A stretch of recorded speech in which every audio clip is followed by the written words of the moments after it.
Hey guys, it's Tim and this is Wrestling Unlimited. And why is my pillow on the other side of the bed? I don't know. That. Anyways, the kids were in here earlier, but with that, it's Friday. Tonight was Friday Night Smackdown. Really good show. Thoroughly enjoyed it. It's not what I wanted. Notes. Change to black. You guys don't know. I use a prompter, right? Teleprompter. And I put my notes on it. But if something is on that screen, the prompter screen in white, it makes that camera, as you just saw, look like bluish. It puts a blue haze on it. So I'd use a plugin for Firefox because I use Google Sheets or Docs. Use the plugin for Firefox, turned it into dark mode. Now we're all good. And that's what you guys saw. It wasn't switching to dark mode. But as far as SmackDown goes tonight, I thought it was a really good show. Didn't feel as bad as the 3-hour shows have been feeling, so that's a good thing. And now we got the big question of next week they're in Spain, Barcelona, Spain. And we don't know if Netflix will be airing SmackDown live or not. Like, as far as, what's the time difference? Alexa, what time is it in Barcelona, Spain?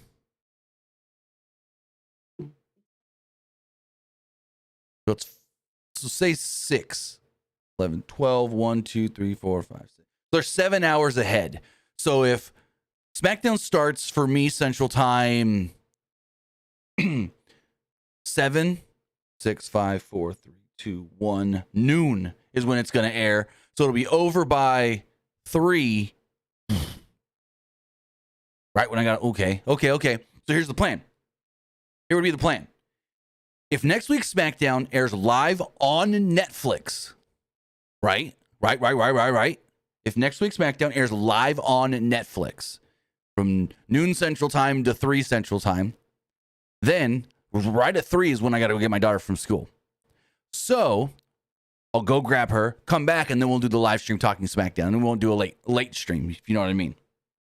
We won't do it this late at night. We'll do it then, so maybe 4 in the afternoon, 4:30-ish, 4 Central Time. So that would be the plan. Yes, Fonzie, don't forget Saturday night into Sunday morning, change your clocks. I think I only have, I think I only have 2 in my entire house, the microwave and the stove. Everything else is digital, does it on its own as far as smart clocks and watches and whatnot. But yes, so the plan for next week's SmackDown would be to do it not long if it airs live on Netflix. And if you're saying, well, how can I watch it on Netflix in the US? And well, we got a video on our YouTube teaching you how to do so through a free VPN. So check that out, do that, go with that, and we'll keep you guys updated and you know, knowledgeable on what exactly is going to happen. Also, speaking of going live and whatnot, why are they going to Spain? So starting next week, Bangs, they're doing basically a month-long tour overseas. So Monday, they're going to be in Madison Square Garden for Raw, and then they leave, and they go overseas. So like the next 3, so after next Monday, the next 3 Raws are going to be overseas, and the next, I want to say 4 SmackDowns are going to be overseas. They're doing a huge Road to WrestleMania overseas tour. And this is the first time, you know, that there's potential to be airing Raws and SmackDowns live for everyone to see. Now, when they were doing some of those Raws and SmackDowns, more specifically SmackDowns, from overseas in 2024, they did air live in those markets. So when they were in, I want to say, Paris for a SmackDown before Backlash, Paris got SmackDown airing live, which if you know, you know, you get it, you can figure it out. But that's why, you know, I watched them early then, but they weren't super readily available to everybody. But now with the Netflix stuff, they are somewhat readily available to everybody. So that's why I would do the earlier streams now. Speaking of streams, tomorrow we will be doing 2 different gaming streams during the day. Not sure exactly what time yet. We're going to do a WWE 2K25 stream because we did get that game. Thank you to 2K for sending us a code. I'm going to shout them out. And then tomorrow night, if everything goes according to plan, me and the kids will also be doing a board game stream. We're going to try and set that up in the living room, get the cameras and everything situated and whatnot, and play some board games. We don't know what we're going to play yet, but we're going to have some fun with it. So I think Tyler and I may start a My GM deal on 2K25, so we may stream that. Maybe do a little My Faction. Maybe jump in and see what the island's all about. I'm hearing mixed things about it so far. So with all that, keep it locked tomorrow for 2 different streams, both here on YouTube and Twitch. And then Sunday night, we also do have the AEW Revolution pay-per-view that will be going live afterwards as well to talk about that show. So full slate of content for you guys over this weekend. Should be really fun, really cool. Can't wait. Played a little bit of WWE 2K25 today. And I didn't get into any of the new stuff. I did the Bloodline rules match. That match is wild because you could just keep calling people down to the ring to help you out. And so I did it where Tyler played as Cody Rhodes, I want to say, and I played as AJ Styles. And so once you gain your finisher or your signature or something, you can press, I don't remember what it is, R2 and something to call out for help. And so Tyler he was Jey Uso, I want to say. Because we unlocked Toy Jey Uso. He was Jey Uso.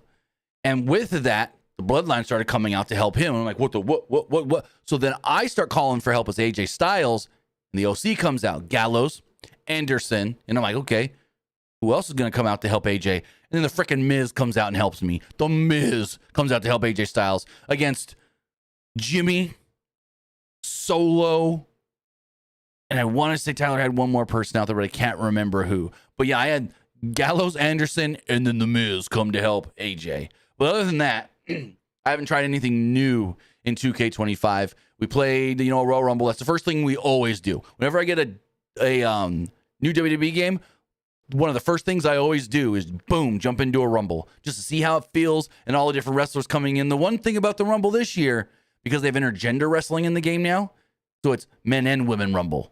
So it was just anybody coming in. And then I got eliminated at one point, and then I'm like, I'll pick the last person to come in. And it was Stephanie McMahon, and boy, is she bad to play with. Like, Stephanie McMahon is bad.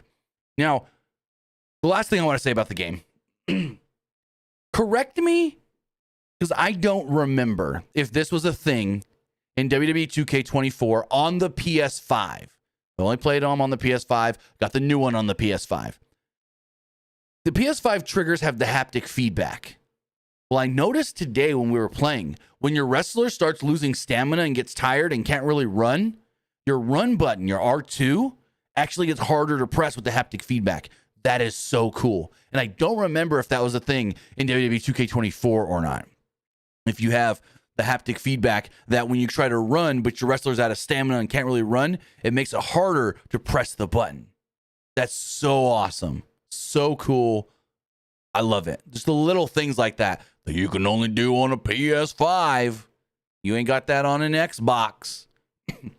But with all of that, I want to say thank you for joining us here. Twitch.tv/PW Unlimited, YouTube.com/Pro Wrestling Unlimited, and podcast services all around the globe like Stitcher, Spotify, Google Pod, Apple Pod, Anchor, iHeartRadio, and so much more. Remember, if you are watching live on Twitch, you can help us out a couple of different ways. You can either help us out by hitting that donate button down below or by donating Twitch bits in the live chat. Also, remember, you can help us out by subscribing to the channel one of 2 different ways.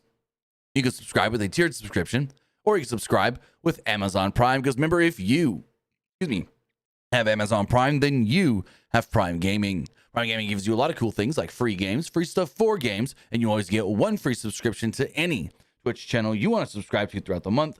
And I greatly appreciate it if you did right here, Pro Wrestling Unlimited. Also, remember, help us out over on YouTube. Help us out over there by hitting that subscribe button. That way you get notifications when we go live, when we post new videos, and when we post to the community tab. Also, remember, hit the join button if you want to support us that way as well. Whether that's at the $1 tier or the $5 tier, you get access to emotes and emojis. You get access to our graphics tutorials, graphics files, watch-alongs, Q&As, and so forth. So really fun stuff over there. And remember, if you want to get your comment, question, or concern read live on the air, you can do so by donating a super chat in the live chat. And finally, head over to the Epic Game Store. Head over to the Epic Game Store and buy something. Whether you're buying a new game, whether you're buying an old game, whether you're claiming a free game or getting bucks for Rocket League, Fortnite, or Fall Guys, use our code right here, PW Unlimited at checkout, and you will be supporting us at no extra cost. And before you ask, WWE 2K25, I think is available. No, not available on the Epic Games Store. WWE games are not available on the Epic Games Store because they do have PC versions, but they're not on the Epic Games Store. Unfortunately, believe you can get it through Steam. Let's see. PC version, yes. PC version only available through Steam. Well, that's unfortunate. Remember, if you're getting maybe the new season of Fortnite or you're playing some other game, maybe Grand Theft Auto Enhanced Edition, Split Fiction, which looks very, very cool, use this code right here, PW Unlimited at checkout, and you will be supporting us at no extra cost. But as far as SmackDown does go, and that was weird. Freaking, what are those called? I'll just grab it. What are these again from your washing, your dryer or whatever? What are they called, chat? I was looking at the screen here and it caught the side of my eye, the fan that I got going. Pushed it along the floor. I threw that away when I folded laundry earlier, but I guess I didn't. What are those called? Dryer sheets. It was just... Bang says, Scorpion comes March 11th. Bangs, I haven't even jumped into the new season. I feel so like, god dang. I need to jump into that new season. Anyways, as far as SmackDown does go, and we do have some bit donations from Esports Gaming Rules First. He says, enjoyed the first 2 hours of SmackDown from Philly, home of WrestleMania 40, but I follow the results of the third hour, and with Jade Cargill, quote, real fight news, is WWE still planning Jade versus Naomi for WrestleMania 41 in Vegas, and Cody's promo is the whole truth and seen on Rock. So a little bit on this. And I'm going to pull up the Wrestling Observer so I get the full quote here. And we also got to go to Fightful as well because they had a little more info on this as well. So let's grab these informations.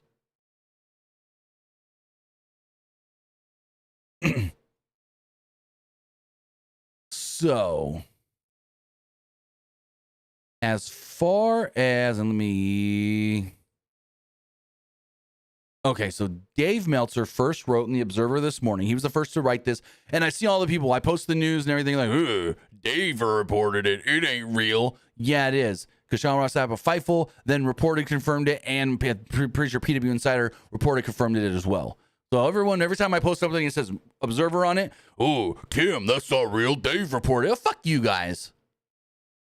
Fuck you guys. Saying that Dave's never right. Yo, okay. Dave was the first on this one. And the first one to report that John Cena was a second choice to turn heel, and The Rock really, really, really wanted Cody to turn heel, and Cody was the one that said, no, I'm not turning heel. Dave had that story first before Fightful then put it out there. Dave had that first too today. Anyways, so as far as the Jade Cargill story goes, we'll read you what Meltzer wrote in the Observer stating, quote, there was a confrontation that took place a few months ago before the Cargill injury involving Cargill and Baszler. It's been confirmed by a half dozen people that it happened, but nobody went to detail past Cargill had rubbed enough people in the Raw Women's division the wrong way, and Baszler was wanting to fight her until management found out and calmed the situation down.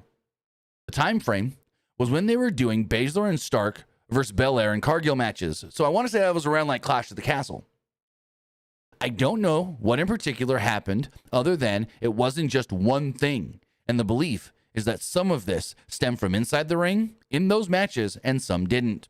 Although one woman star said that they believe the tension within the SmackDown side was worse than the Raw side. Oof. It's not good. Heat on Jade. So then Fightful had an update on this with context and whatnot, stating, quote, Jade Cargill has experienced some heat within WWE. Wrestling Observer reported a situation that took place with Shayna Baszler and Jade Cargill last year that led to Cargill getting heat. Fightful had asked WWE talent about the incident shortly after Jade was written off TV, but those in the locker room had been quiet. Since then, it was claimed that Cargill took issue with something that had unfolded, and word around the locker room was that Cargill had said something to the effect that Baszler needed to learn how to work, which was denied by people close to Jade. We're told it stemmed from the match in Scotland where Cargill tapped out in what was supposed to be the finish of the match. People close to Jade claimed she was more disappointed with herself with how things went down and was apologetic backstage. Upon returning to WWE, the situation got much of the locker room talking. The situation that got much of the locker room talking was Cargill's promo that she said, quote, demanding respect and being surrounded by wolves in the shape of women all around her. At least one talent in the locker room mentioned that this was taken personally by a number of talent as they kept the issue between she and Baszler quiet. Cargill's absence was also the subject of heat in the locker room. Talent had heard that Cargill asked for the holiday tour off, but was told the tour was mandatory. Following that, she sustained an injury that several members of the roster doubted the validity of, which is why reports had emerged elsewhere that she wasn't injured.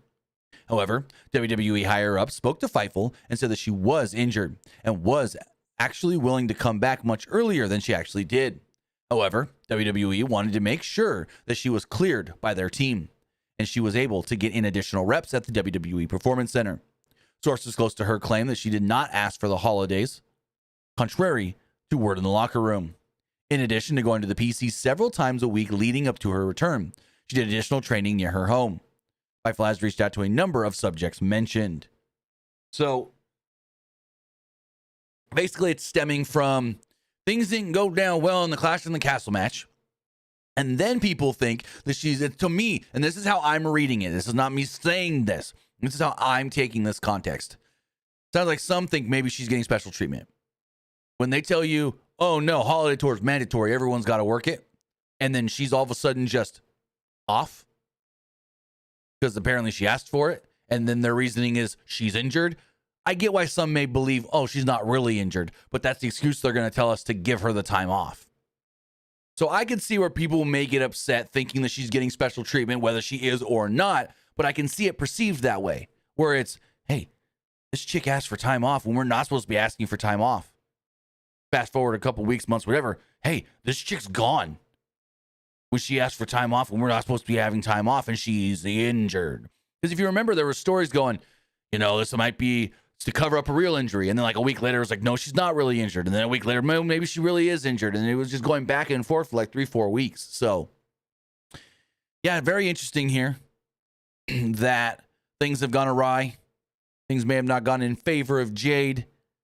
And like Jade's side says, like she didn't do anything wrong. And if something happened bad in that match, she's already taken credit and accountability for it. But Shayna got so pissed off that she wanted to legit fight her. Like, oh, damn. So we'll see if this does play into anything. But as far as Esports Gaming Rules question about, is they still going to do Jade versus Naomi at Mania? Well, first off, they've never said they're doing Jade versus Naomi at Mania. That's just what we've all assumed. Heck, they can do it on the SmackDown before Mania for all we know. But regardless, I haven't seen or heard anything that's not in the plans anymore. I mean, they further built to that tonight. They're building further to a Jade Naomi match. And we'll talk about it when we get to it. But that Naomi Bianca segment was good because it wasn't good, if that makes sense. Because it felt messy, it made it feel real. And then in turn, made it actually good.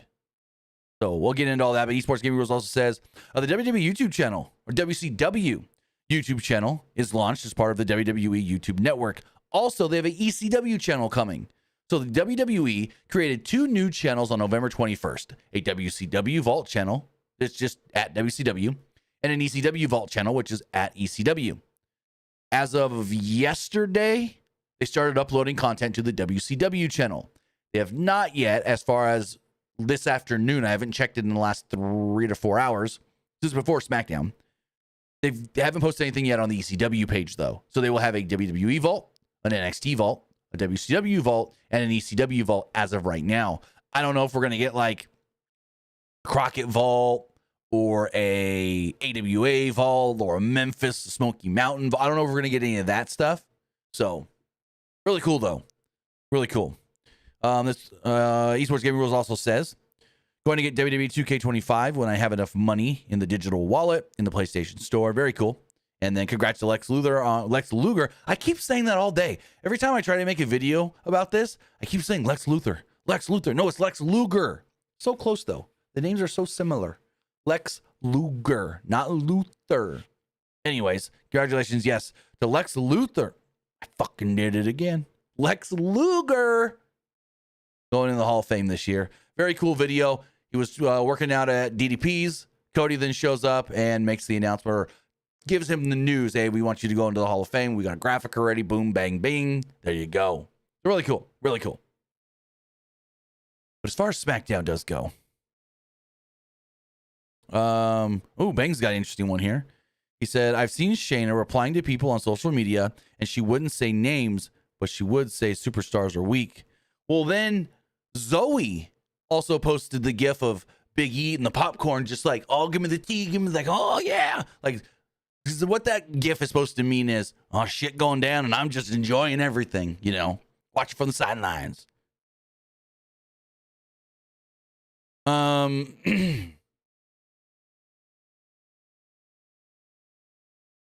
Where was I? So as far as SmackDown does go, Joe Tessitore welcomed everybody into the show as shots of Philadelphia aired.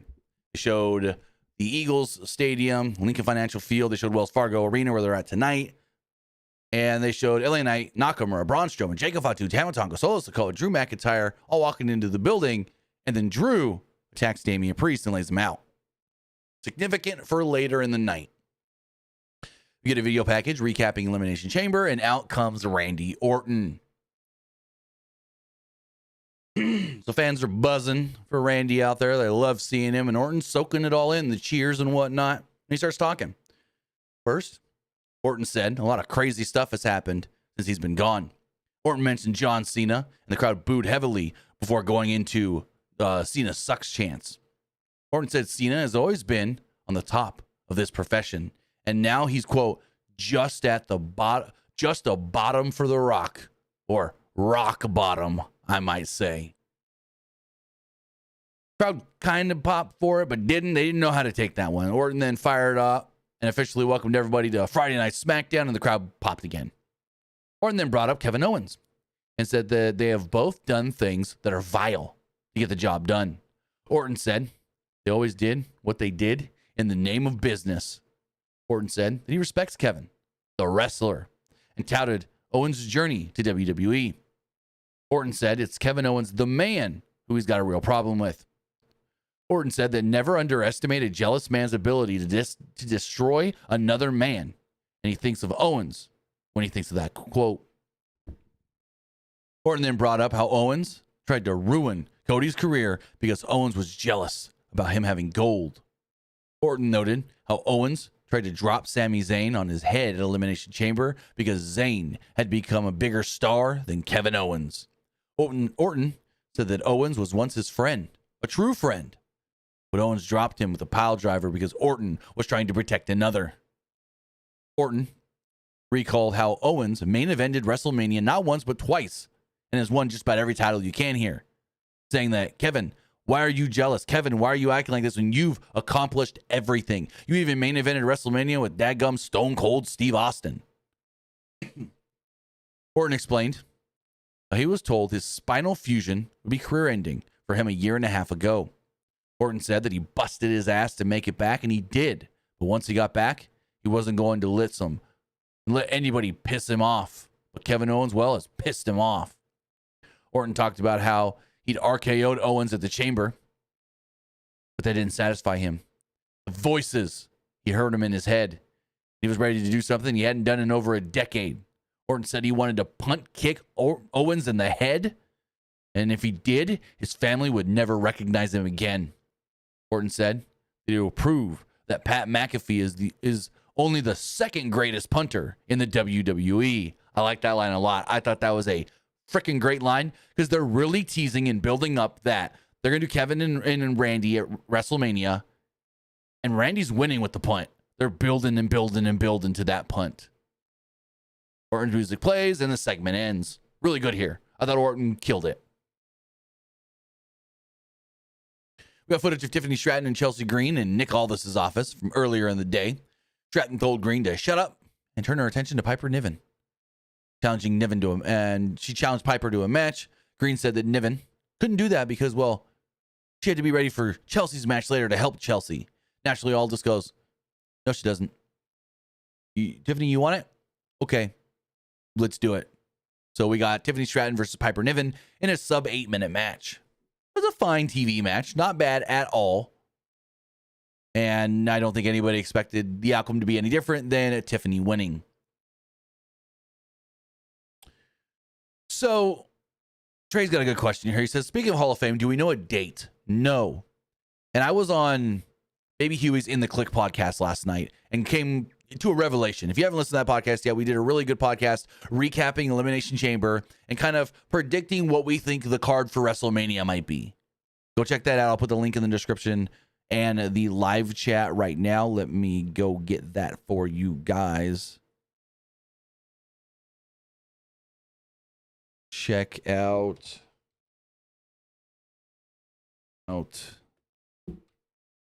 whoop, latest episode of In the Click Now. Go check that out. Baby Huey and I talked for about an hour and a half last night. Just talking, recapping Elimination Chamber and moving forward into WrestleMania. But I came to revelation because Huey's talking and he goes, so 3 hours of SmackDown, and then we've got, and I'm like, wait. They can't, and I thought about this, they can't do Hall of Fame after SmackDown. They just can't if it's a 3-hour SmackDown. Are you really going to do a 3-hour SmackDown and make people sit there for another 2 hours for a Hall of Fame ceremony? 2 hours at least? I don't think so. I think they should do it from WWE World that Thursday. Now, I don't know how they do that as far as, does that mean they're just letting anybody in at any time with their ticket for the World? Are the wrestlers going to be there, dressed to the nines and everything, and they're going to come in from a special entry? I don't know. I don't know how it will work if they do it from the World. They did the Slammies from the World last year, but that was more just a fun, informal, whatever kind of thing. So I don't know what they're doing with Hall of Fame, to be completely honest, but we do know that Triple H is going in. Michelle McCool is going in. Lex Luger is going in. And the rumor yesterday was Natural Disasters will be the tag team inductee this year as well. WWE has not yet announced those. So we'll see what they do with Hall of Fame. I don't know yet. I don't think they even fully know yet. And they got less than 6 weeks to figure it out. As far as Tiffany and Piper does go. Gotta sneeze.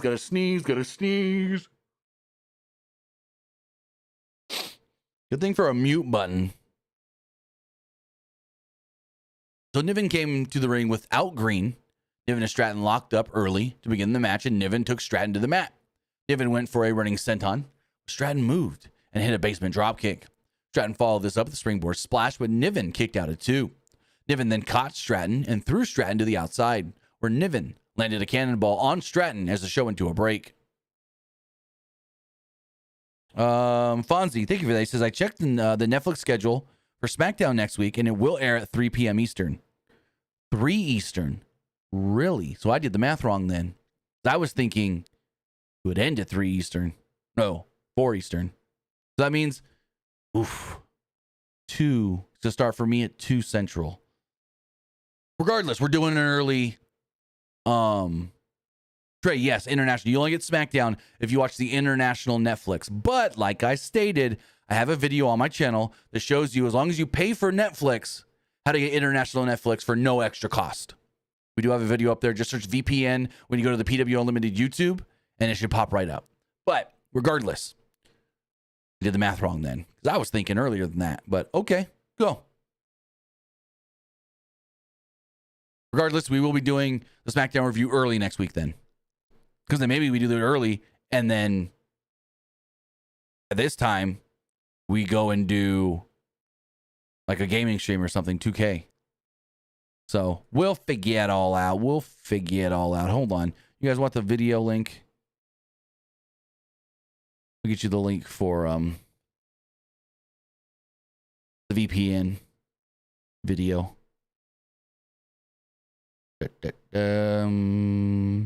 Why won't it load? There we go. VPN Copy link. Free now to get a free VPN. And in the video, I tell you that it only, in the video, I show you how to do it on your browser for your computer, but I have tested it on tablets and mobile devices, and it does work there. I have not tested it on like an Amazon Fire Stick yet. I don't know if it's there for Fire Sticks. I think, let me see. Actually, I can't check it from here. But you'll be able to watch SmackDown early next week. And then same thing for Raw's, not next week, but the following 3 weeks.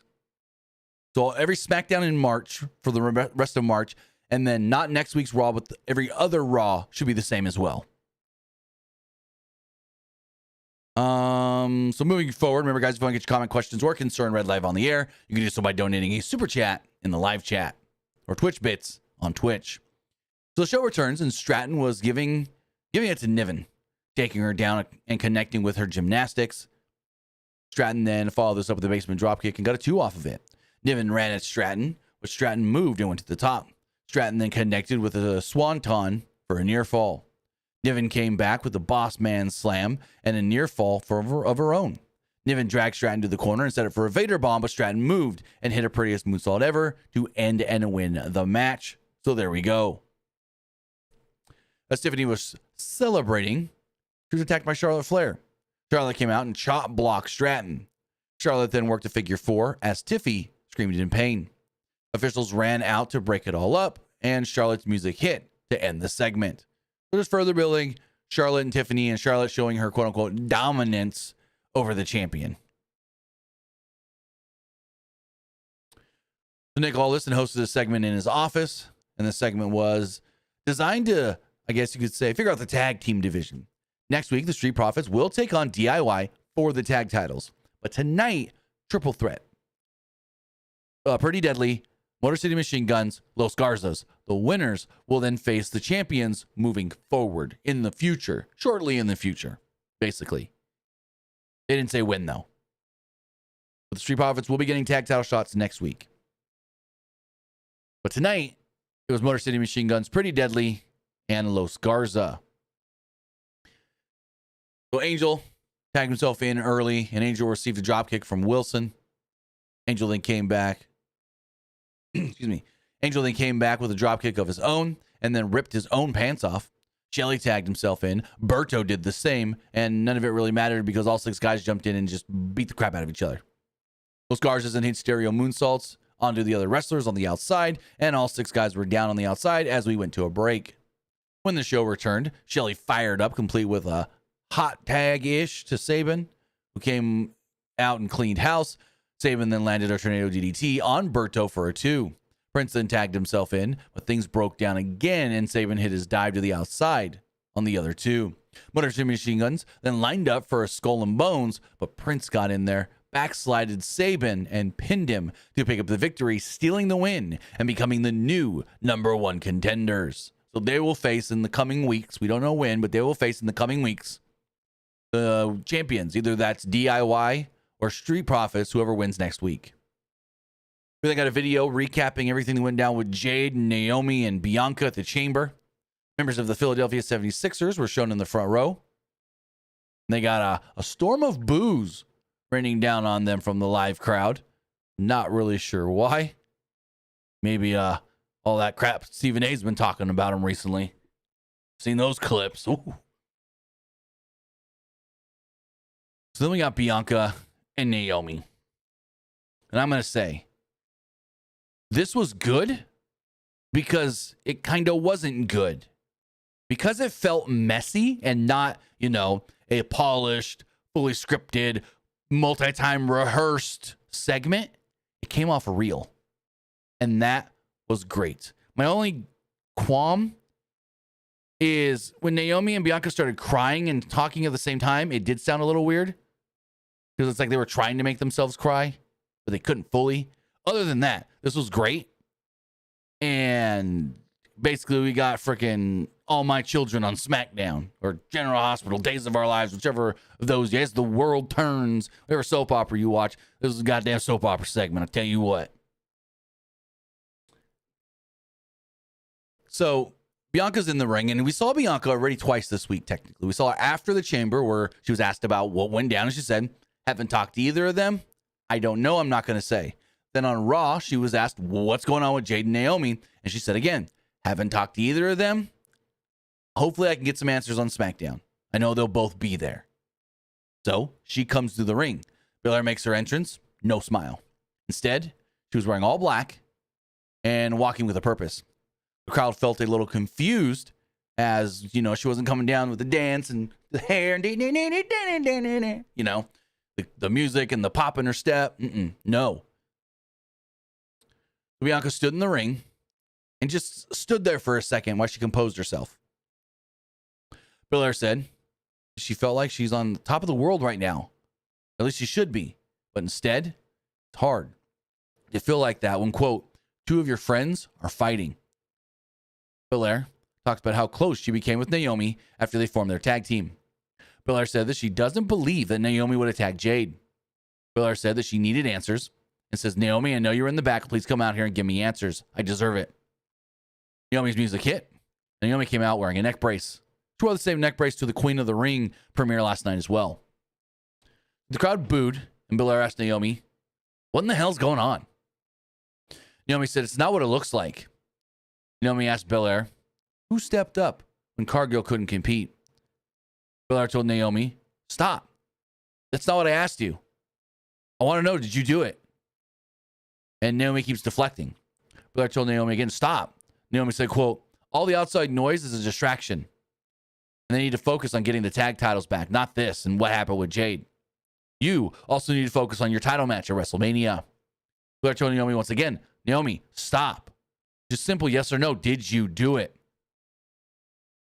Naomi then repeated Cargill's name and said the truth is the way she sees Cargill. Cargill has been doing nothing, Bianca, but piggybacking off of you, B.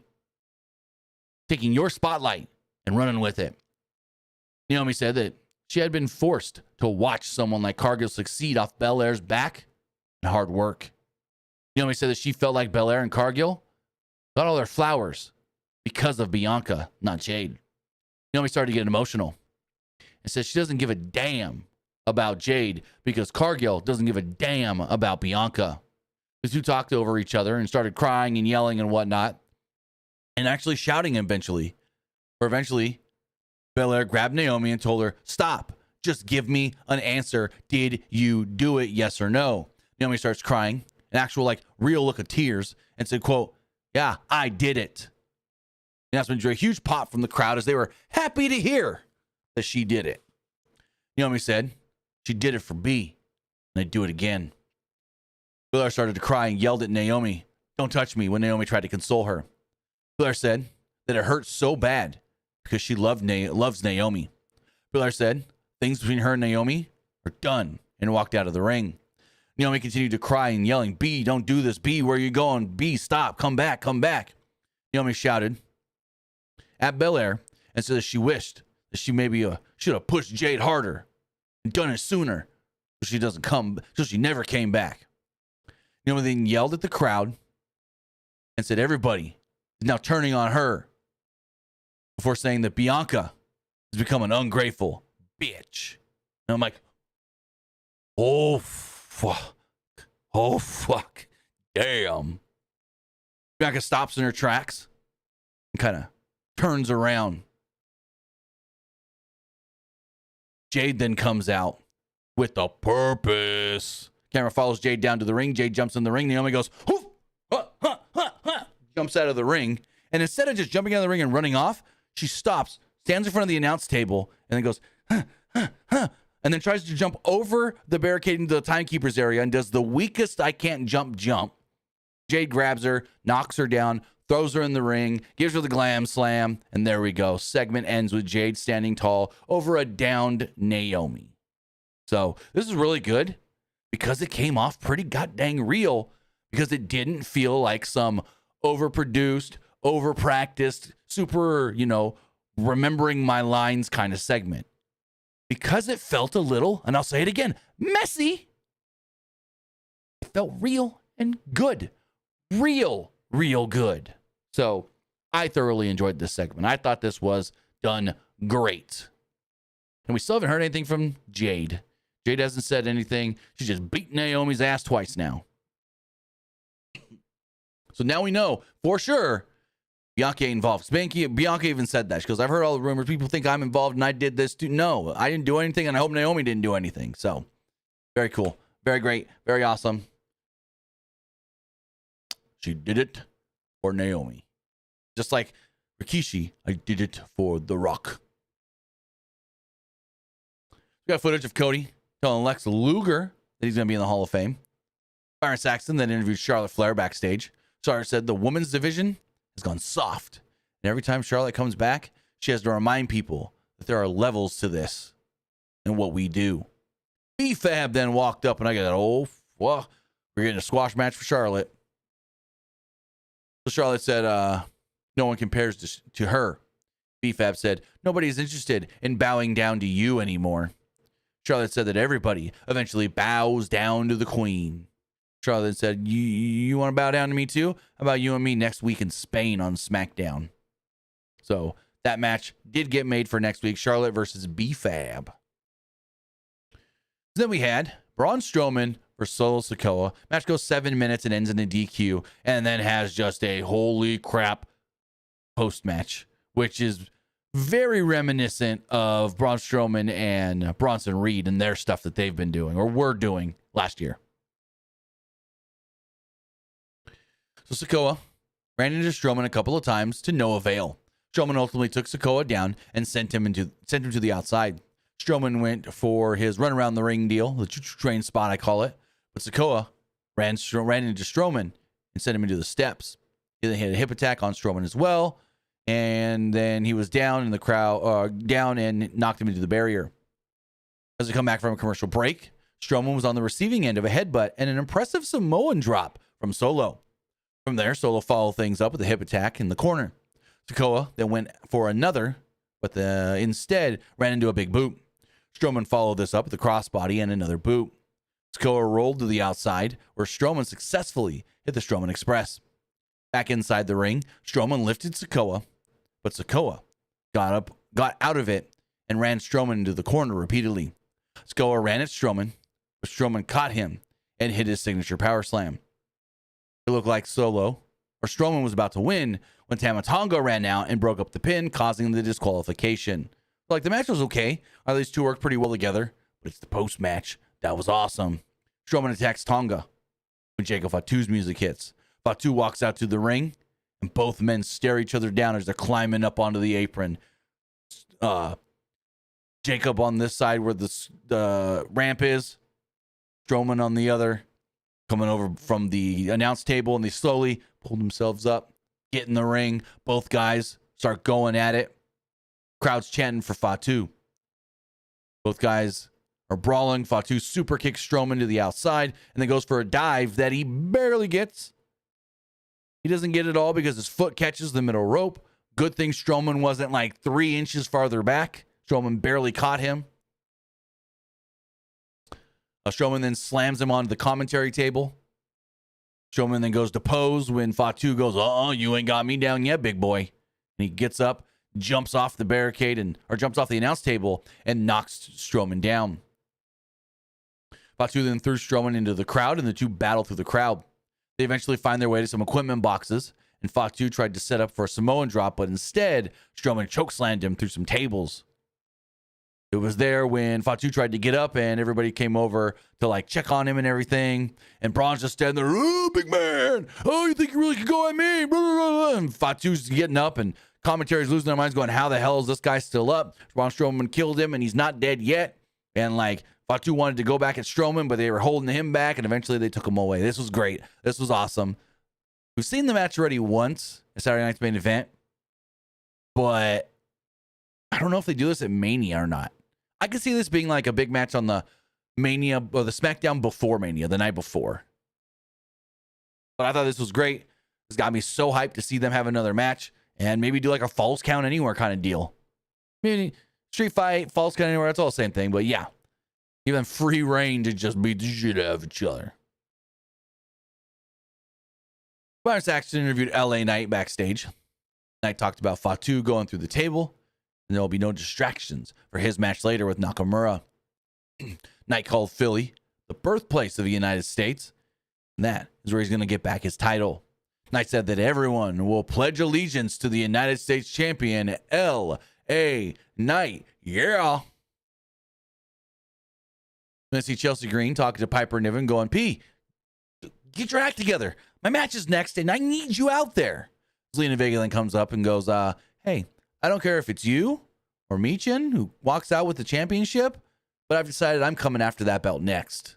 And Green was just like, I can't deal with this right now. She grabs Piper by the tie and yanks her down to the ring. She's dressed as Cactus Jack, and there's a new Chelsea Green shirt, one of those Wanted Dead or Alive poster shirts that we saw back in the day for Cactus Jack. There's now a Chelsea one. Really cool. We did have a street fight here, Chelsea Green and Mechin. It was pretty good, 10-minute match. Basically, Alba Fire got the B. Priestley spot. B. Priestley was supposed to be the new, I guess you could say, Secret Service member for Chelsea Green at one point, and well, now that's Alba Fire. The two jumpstart the match in the aisleway for getting into the ring. They're hitting each other with stuff early on. I think Mechin hits her with a baking sheet early. She then grabs stuff out of her trash can and throws the weapons into the ring, including a crowbar, a chain, a chair, and a couple kendo sticks. Mechin then hit a drop toe hold on one of the chairs and posed with chains in her hands. Green came back with a trash can shot, but Mechin backdropped Green onto the chair. Mechin then bit Chelsea's fingers. Mechin went under the ring and pulled out a table, but Chelsea stopped her and pushed it back under.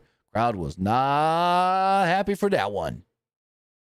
After a commercial break, the show returned and Green was selling pain inside the ring. Mechin grabbed a fire extinguisher and sprayed Chelsea with it. Mechin then successfully grabbed a table from under the ring. Niven then ran over and knocked her down, slamming her into the commentary table. Green went to the top, and Niven held Mechin's head against the trash can. Green then hit a coast-to-coast for a good measure. B-Fab, though, then came out with a kendo stick and chased off Piper Niven. Two then ran through the crowd, not to be seen again. Back in the ring, Mechin had her own kendo stick and worked Green over with it. Mechin then threw a trash can at Green and then hit a cannonball in the corner with the trash can on Green. Mechin got a 2 count out of it. Mechin then made a pile of chairs in the middle of the ring. Mechin then got the table from outside of the ring into the ring, and out of nowhere, Green slammed Mechin on the table and set it up properly. Towards the end of the match, Mechin was giving Green a neat defeat, but Green fell onto the table. Mechin then went to the top rope and jumped through her, jumped off with a little senton through her through the table. She went for the pin 1, 2, a hooded figure. Pull Chelsea out of the ring. We learned that this was Alba Fire as she pulled the hood off. She gave Mechin a Canadian Destroyer on the pile and placed Chelsea on Mechin. Chelsea then got the pin 1, 2, 3. No thanks to Niven, Alba Fire. So it looks like Alba Fire is her new Secret Service member, I guess you would say. I mean, she lost her tag partner and she's just floating out there with nothing to do. So they're putting her now with Chelsea and Piper. Cool. Afterwards, Fire saluted the champion. We'll see how it goes. I don't think Chelsea really needs a stable. Her and Piper were fine together. But it's like, one more person? Okay. Don't add no more. We don't need more of these. Then we got a really interesting segment backstage. Santos Escobar was yelling at Garza. Well, Los Garza. Escobar said, things have to start changing for Legado de Fantasma. Escobar said that he won't accept this. No more defeat. He demands better.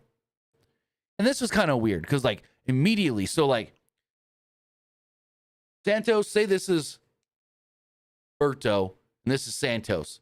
So Santos is yelling at Berto, and he immediately walks away, and literally he gets out of frame, and whoop, there's Andrade in frame, just out of nowhere. And Andrade is just like, hey, mi hermano, you're not going to take that from him. Speak up. You deserve better. And that was about it. I was like, they're going to break Los Garzas away from Escobar? I don't know about that one. Then we got Cody. coming out here with the blackest of black eyes. Oh my God. And it wasn't just the black eye. It was like left eye, this eye. It was like black around here. And then it went up to his ear. Up to his ear, the bruise. Holy shit. It was like his chest bruise, but on his frickin' face. On his frickin' face. So, Cody was subdued during his entrance. Crowd did the whoa, and he kind of just stood there looking at the belt. Cody looked around, took his time to get into the ring, and eventually did. Crowd starts chanting, Cena sucks.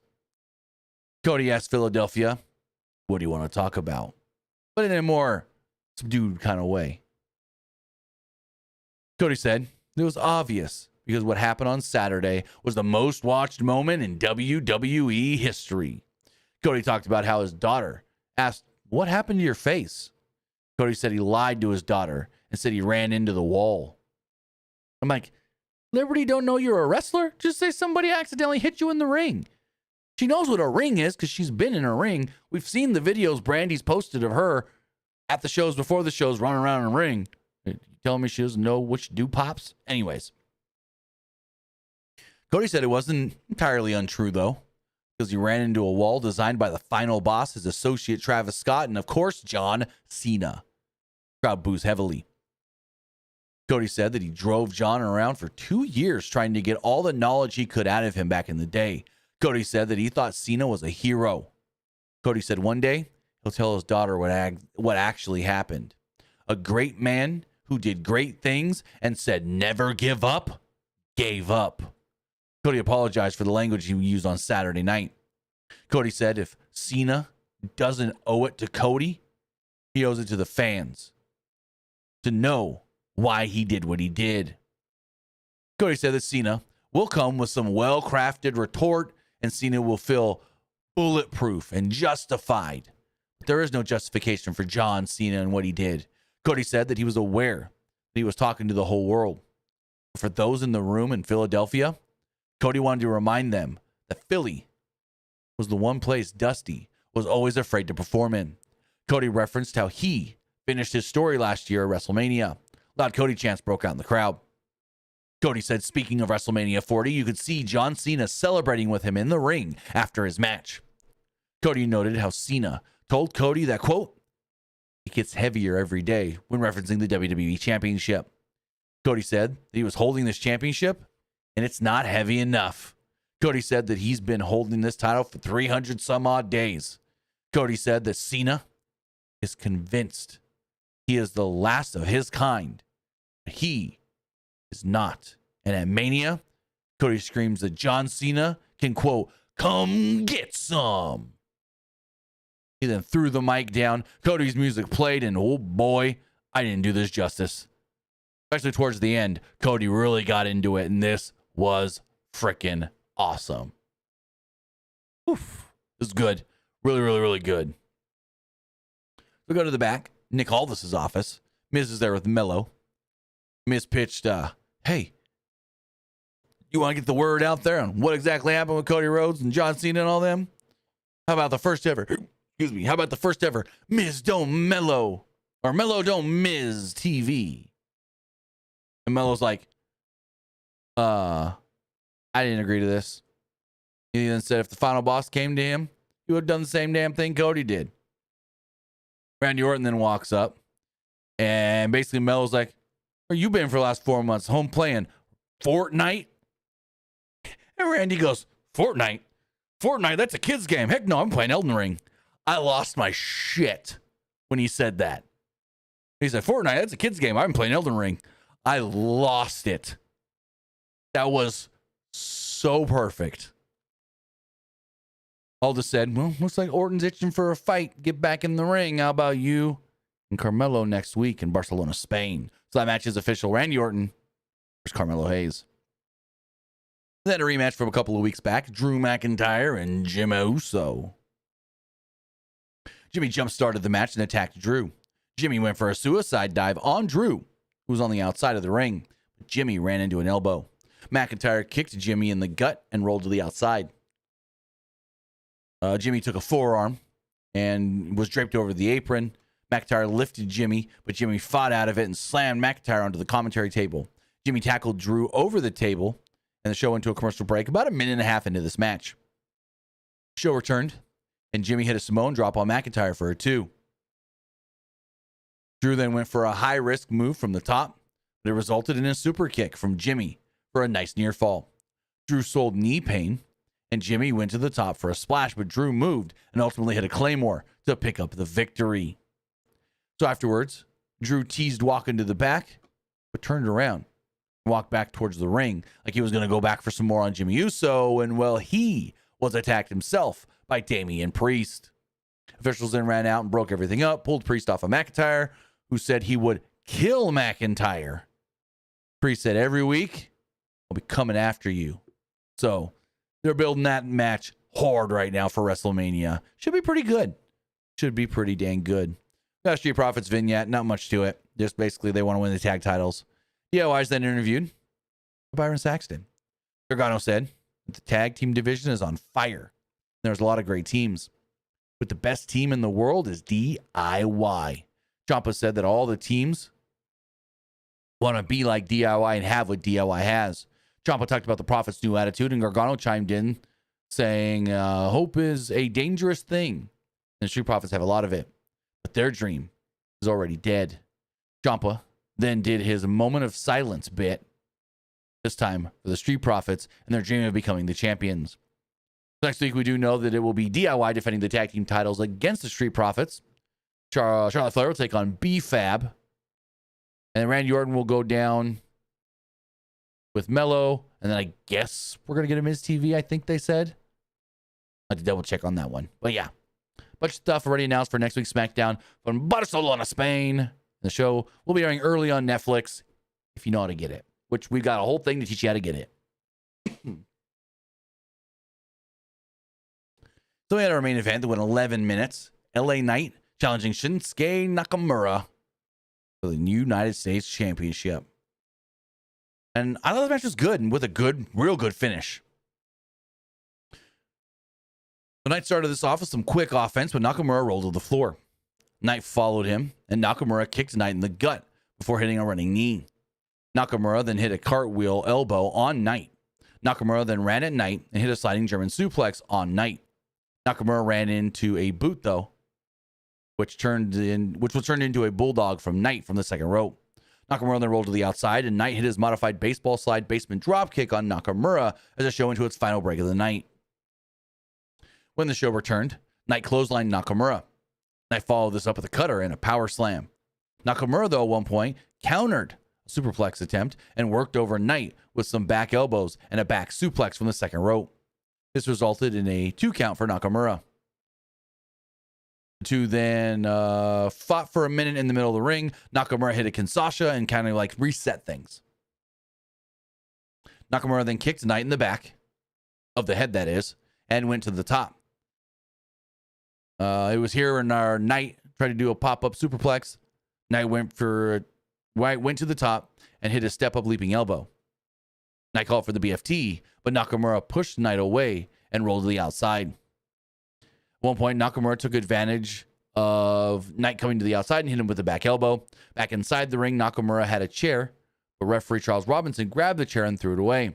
Nakamura went for the mist, but accidentally missed the referee. Knight tried to roll up Nakamura, but well, there's no ref to count the count. 1, 2, nothing. From there, Nakamura hit a Scorpio Rising, but again, no ref. Nakamura then grabbed a chair again, but Knight kicked it out of Nakamura's hands, hit him with the BFT on the chair, and a new referee was running down in the process. Knight then went for the pin 1, 2, 3 and pinned Shinsuke Nakamura to become the brand new WWE United States Champion. Unfortunate for Nakamura, had such a lackluster title reign. But yeah, title's back on LA Knight. And I bet you, I'd put money on this one. I bet you that the only reason they even put that title on Nakamura is because when he showed up at that Noah show in Japan, they wanted him to come out as a champion. They wanted him to have a belt, whether that was Noah or WWE. I think that's the only reason he won the U.S. title. But with all of that, ladies and gentlemen, was Friday Night SmackDown. pretty dang good show, if I do say so myself. Let's get this poll going. What did you think of Smackdown?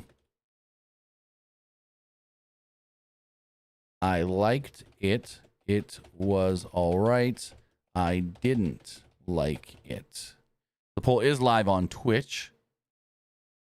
We'll refresh the other polls as well. But yeah, I thought it was a really good episode of SmackDown. Didn't really lag like it had been recently. So that was really good. It didn't feel as much of a 2-hour show stretched for 3 as it has been. I will say that for sure.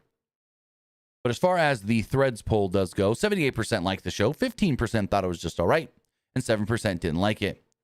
This person says, Randy Orton's comment on Fortnite is savage. Yeah, that's a kid's game. I won't be playing that. I'm playing Elden Ring. I lost it when he said I'm playing Elden Ring. As far as the Twitter X poll does go, 75% liked the show, 25% thought it was just all right, nobody disliked it. Looking at the community poll. 78% liked the show, 15% thought it was just all right, and 7% didn't like it. Live poll here, 82% liked the show, 12% thought it was just all right, and 6% didn't like it. And finally, 75% on Twitch liked the show, 25% didn't like it. With that, guys, that is going to wrap everything up for the night. Remember, tomorrow we'll be doing 2 streams, most likely. 2 streams, a WWE 2K25 stream. Me and my son will be doing that. Maybe Haley will play with us. I don't know. And then tomorrow night, so we'll do the 2K stream during the day. And then tomorrow night, we're going to do a board game stream. We're going to set cameras up in the living room, got a table, this, that, and everything. So this should be really fun. Haven't done one in the new house here since we've moved and whatnot. So we should be getting some gaming streams and whatnot tomorrow, both on Twitch and YouTube. Hopefully on both. I'm going to figure it all out. I got to use the laptop, and I don't know if the laptop's fully set up yet. So we'll figure it all out. We'll make it work. We'll have some fun tomorrow on a Saturday. Then we'll be back Sunday night to talk AEW Revolution. With that, guys, have a great rest of your Friday, even though Friday's basically over for most of you. And have a great weekend. We'll see you next time. Have a good one, guys.